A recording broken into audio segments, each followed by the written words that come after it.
বাবা তো সব সন্তানের কাছেই তাদের বাবা হচ্ছে সবচেয়ে প্রিয়। তারপরে সন্তানদের কাছে বাবা স্বপ্নের নায়কের মতো, হিরোদের মতো। আমার কাছেও তাই। আমার কাছেও আমার বাবা আমার প্রিয় ব্যক্তিত্ব। তারপরে আমার খুব পছন্দের মানুষ। এবং আরেকটি বড় কারণ হলো আমার বাবা পিতা হিসেবে খুবই আন্তরিক, খুবই বন্ধুবৎসল এবং পরিবার ঘেঁষে একজন মানুষ। যারা তাকে হয়তো বা নিছক সাংগঠনিক ব্যক্তিত্ব বা রাজনীতিবিদ হিসেবে চেনেন, তারা হয়তো এটা মানতে পারবেন না বা ধারণা করবেন না, কিন্তু আমরা যারা পরিবারে ছিলাম আমরা সবাই জানি আমার বাবা খুবই পরিবার বান্ধব এবং খুবই পরিবার কেন্দ্রিক একজন মানুষ। শৈশবের স্মৃতি তো আসলে অগণিত, অনেক স্মৃতি।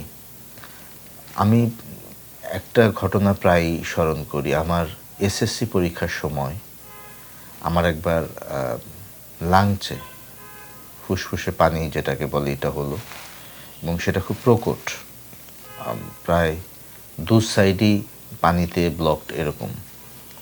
তো ওই সময় আমার এটা ধরা পড়লো এসএসসি পরীক্ষার 7 দিন আগে, এবং ডক্টর আমাকে সাজেস্ট করলেন যে আমি যেন পরীক্ষায় অংশগ্রহণ না করি।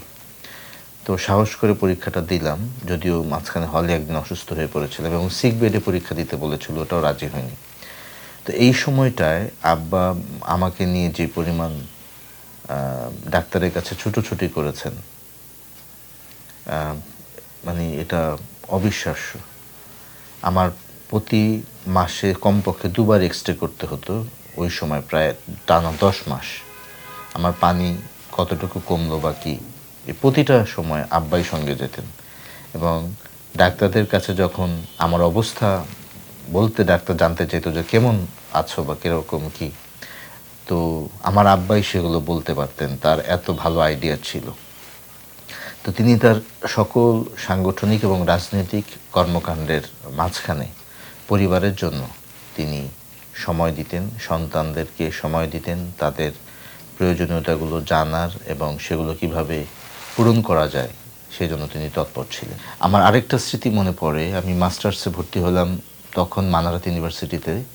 সেখানে আমি মাস্টার্সে আল্লাহর রহমতে ইংরেজিতে লিঙ্গুইস্টিক্স অ্যান্ড লিটারেচার ছিল আমার সাবজেক্ট। ওই সাবজেক্টে আমি গোল্ড মেডেল পেয়েছিলাম। তো সেখানে যখন আমি রেজাল্টটা মানে প্রকাশিত হয় বা জানা যায়, তখন 111-এর সরকার চলছিল।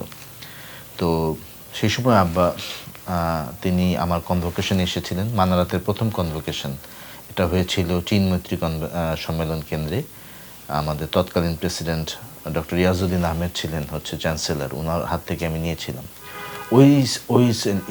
ওই খবরটা, আমার রেজাল্টের এই খবরটা, সেটাও আব্বা খুবই, যেটাকে আমরা বলি বাংলায়, উদযাপন করেছিলেন। তিনি বাসায় এসে আমার গাউন, আমার যেই ক্যাপগুলো ছিল সেগুলো নিয়ে অন্য বাবা মারা যেরকম ছবি তোলে, বা তিনিও সেইগুলোতে অংশগ্রহণ করেছিলেন এবং আমাকে খুবই আদর করেছিলেন।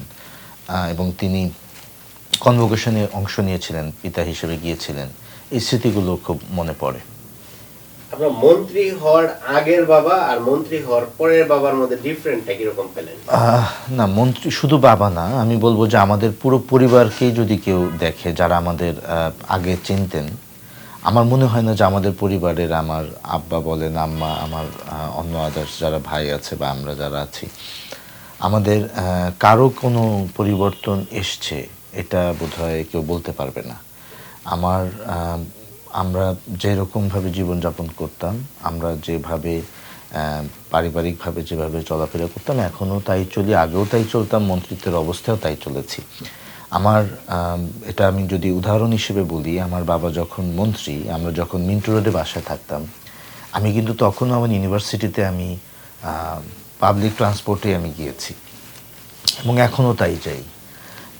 এবং আমার প্রথম জীবনের চাকরি আমি শুরু করেছিলাম দৈনিক পত্রিকায়। সেটাও আমি করেছিলাম যখন আব্বা আমার মন্ত্রী ছিলেন তখন।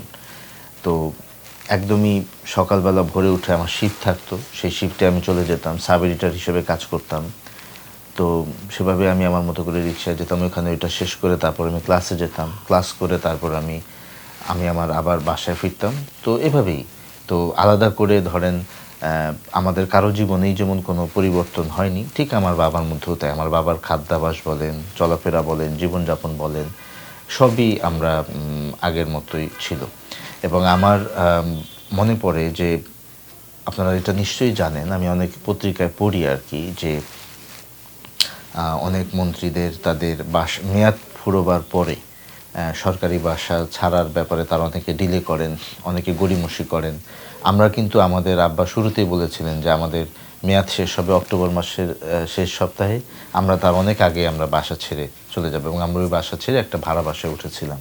সো আমাদের আগেও যে জীবন ছিল, আমরা একটা ভাড়া বাসা থেকে আমরা সরকারি মন্ত্রিত্বের যে দায়িত্ব সেটা আমার আব্বা পেয়েছিলেন, পরেও আমরা আবার সেই জায়গায় ফিরে এসেছিলাম। আচ্ছা, একটা গল্প শোনা যায় যে আপনার বাবা যে করা যায়, মানে কি বলে, এই যে ব্যক্তিগত যে ট্রান্সপোর্টের যে বিষয়টা, ওইটার গল্পটা যদি। ও আচ্ছা, এটা হচ্ছে কি, মানে আমাদের যেটা উনি নিজে করতেন এবং আমাদেরকেও যেটা উনি বলেছিলেন, সেটা হচ্ছে যে উনি কাজগুলোকে ভাগ করতেন। পারিবারিক কাজ বা ব্যক্তিগত কাজ, সাংগঠনিক কাজ, সরকারি কাজ, হ্যাঁ, এই কাজগুলোর ক্ষেত্রে উনি চেষ্টা করতেন যে কোনো একটা কাজে যেন অন্য জিনিস, অন্য সেক্টরের জন্য কোনো সুবিধা উনি না নেন।